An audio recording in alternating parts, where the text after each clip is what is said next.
আসসালামু আলাইকুম। আশা করি তোমরা সবাই ভালো আছো। আল্লাহর রহমতে আমিও ভালো আছি। আজকে আমি তোমাদের সামনে এসএসসি পরীক্ষার্থীদের জন্য একটা গুরুত্বপূর্ণ ভিডিও নিয়ে আসছি। আজকের ভিডিওর আলোচ্য বিষয় হচ্ছে, অনেক ক্ষেত্রে দেখা যায় শিক্ষার্থীরা ওই জ্যামিতি বিষয়ে যে এমসিকিউগুলো আছে এইগুলো একটু সমাধান করতে তারা একটু সমস্যার সম্মুখীন হয়।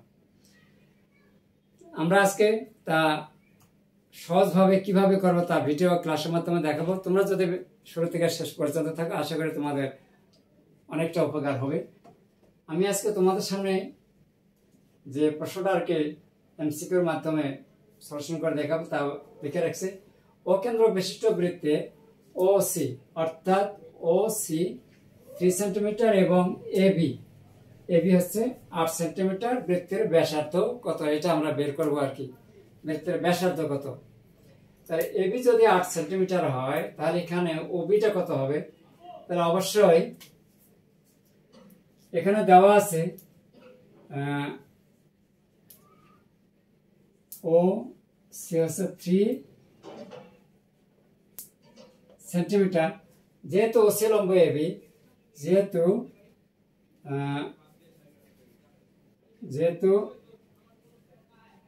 ও সি লম্ব কিন্তু এবি, তাহলে অতএব বিসির সমান কি লেখা যায়? Half AB. তাহলে হাফ ইন্টু এবির মান হচ্ছে কত?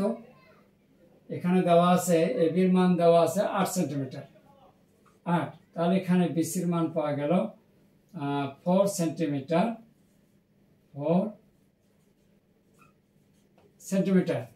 যেহেতু আমাদের এখানে ব্যাসার্ধ হচ্ছে কত ওবি, তো সেই ক্ষেত্রে এবি যার উপর অঙ্কিত লম্ব ওই জায়গায় সমদ্বিখণ্ডিত করে সেই হিসেবে হাফ, এবং ওসি হচ্ছে লম্ব। তাহলে এটা যদি লম্ব হয় তাহলে এটা সমকোণ, এর সমকোণের বিপরীত বাহুটা হচ্ছে অতিভুজ।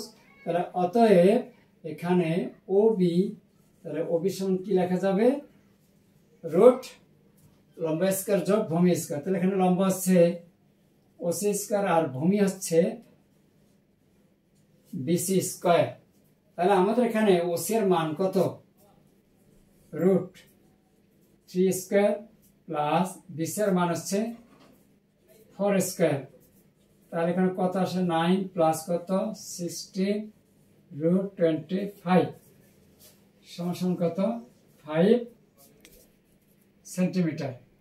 অথবা বাংলায় লিখি, অসুবিধা নাই, এই সেন্টিমিটার। তাহলে আমাদের অপশনের মধ্যে 5 সেন্টিমিটার কোথায় আছে?